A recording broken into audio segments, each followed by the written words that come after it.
my name is Christopher Loverro with Warriors for Peace Productions, and I am at a training camp in Ukraine called Ghost Ukraine.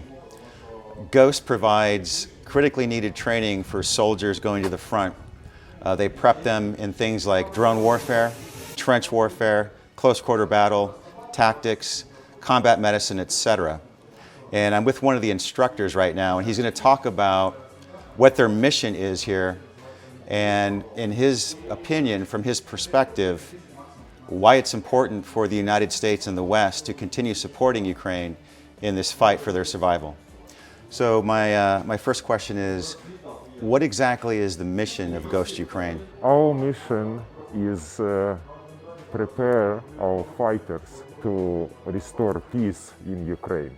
We try to give them all the tools they need to bring peace to our land and to repel invaders. Our approach is to provide the most comprehensive training a person needs, and we tailor that training to each individual person. It's a drone operator, it's a medic, it's a rifleman. Whatever the person needs to fulfill his mission, we are here to empower that person. It's personalized to the individual and I guess even the specific unit, is that correct? That's correct. And what is also important, we have no ego. No ego? No ego. We pick what's the best knowledge exists on the planet Earth, and we give it to our soldiers. We don't care where that knowledge came from. Is it from Ukrainian? Is it from a NATO ally? If it's good, if it's proven to be working, we will give it to a person. There's just no ego. It's like whatever works, wherever you're from, if we can learn something from it, if it's good, we'll teach it. And even though you're the most experienced army, you're still open to ideas and techniques and tactics as long as they work. Like you said, from wherever they're at, you'll teach it. Yeah, and it goes on the old level. It goes on the higher level, goes all the way to a rifleman. Even for myself as an instructor, I'm not expecting myself to know everything. I learn from my students as well. We never consider themselves the best. We're good, we're getting better. The moment you feel yourself the best, it's a very dangerous point. I was here early in the war, and this camp was pretty basic. You had some trenches for trench warfare, and I've noticed that it's expanded quite a bit.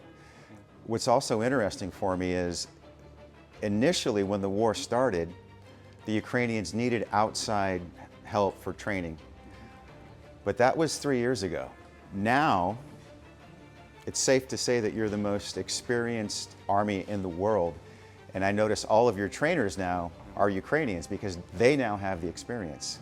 Yes, that's correct. Why we have Ukrainians around? It's only person who defend its own land is the most powerful fighter.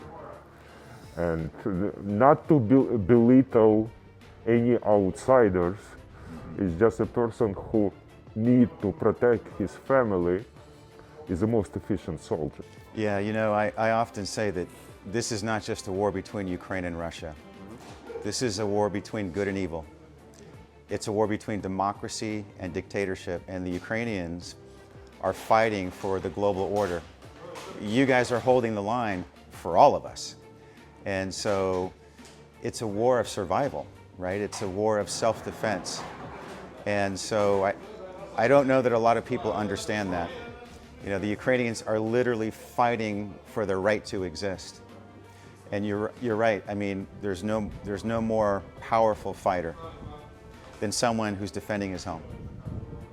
Yeah. I have a question about some of the things that come up back in the United States that people don't understand. They're given these propaganda talking points from the Kremlin, and certain people in the United States believe it, and they repeat it, and for them it becomes fact. But You know, for instance, a lot of people are trying to say this war started because Ukraine wanted to join NATO. Russians just need excuse. If we tell them that we like a sun to rise from east, they will tell that they will fight for a sun to rise from the north. It doesn't matter what we wish, they will tell that we have no right of doing it.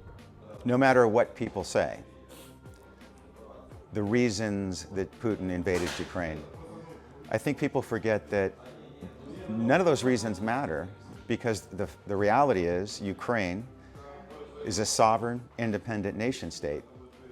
And for Russia to invade Ukraine, it's an illegal invasion and it's trying to destroy the world order, the global order that we fought for in World War II. A world where a country cannot just invade and destroy and try and annex another country. So, you know, what are your thoughts on hearing these excuses and these reasons that are really just propaganda coming from Russia that people are now believing as fact?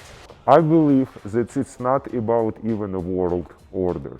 It's about current Russian leadership trying to retain a power of their own country. And if you look through a history of Russia, Russian people are united around the ruler when they have an enemy from outside. Putin creates an enemy outside to maintain order in his own country. So many Ukrainians I asked these questions to will say that this war was always going to happen. And it was never about NATO. Like you said, NATO is just an excuse. It's just propaganda. This war was going to happen no matter what. And you know, you're fighting for your right to exist. You're fighting for your right to be a country and to survive.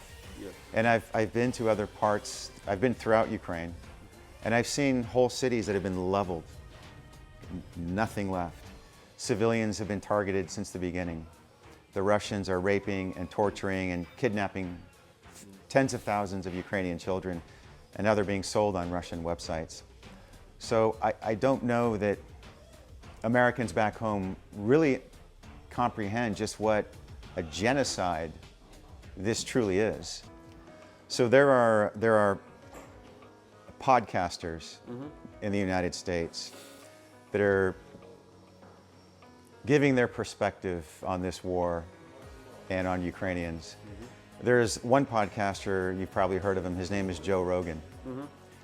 And I'm just gonna be blunt and tell you what he said. He called Ukrainians, and I'm quoting, fucking monkeys. Yeah.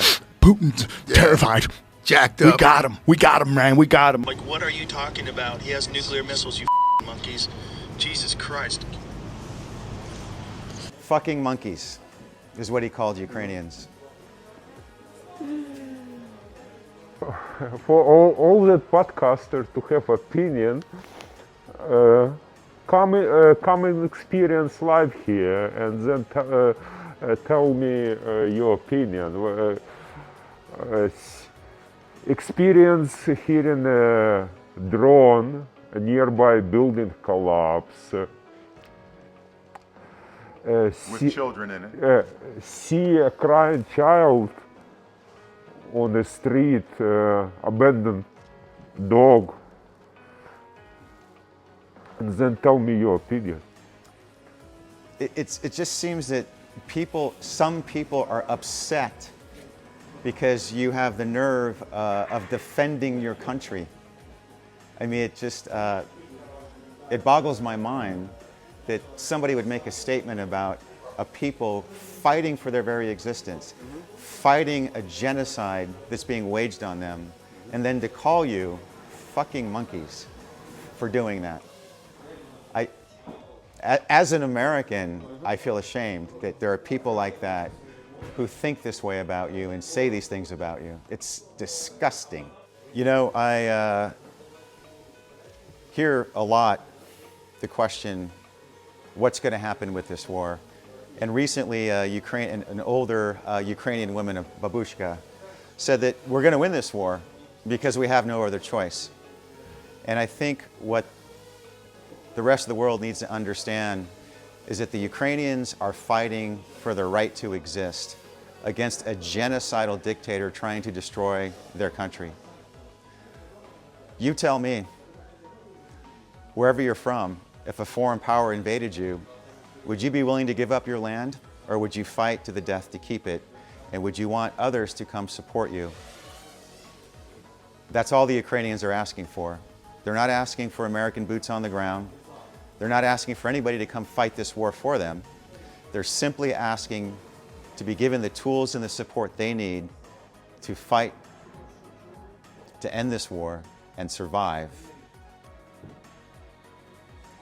Christopher Loverro with Warriors for Peace Productions. Thank you for your time.